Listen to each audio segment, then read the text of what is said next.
دانشگاه جای تنهایی غذا خوردن نیست. کارگرد دانشگاه ساخت شبکه ارتباطیه برای تو.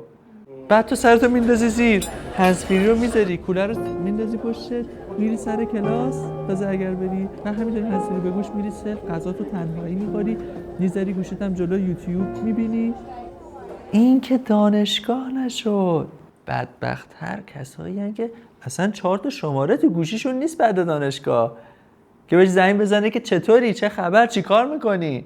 فردا همه دختر پسرا با هم دارن آهنگ گوش رو شوله هم کی گفته؟ جوان گفته. سواد شغلی نه، این سواد عاطفیه. 10 سال دیگه میشه میری توی شرکتی برای مصاحبه، میبینی مصاحبه کننده همین کلاسیت بوده تو دانشگاه که هیچ وقت نگاش نمیکردی. دانشگاه جای ارتباط ساختن، در به در دنبال کار میگردی، روت نمیشه به هیچ کدوم از آدمای تو دانشگاه زنگ بزنی.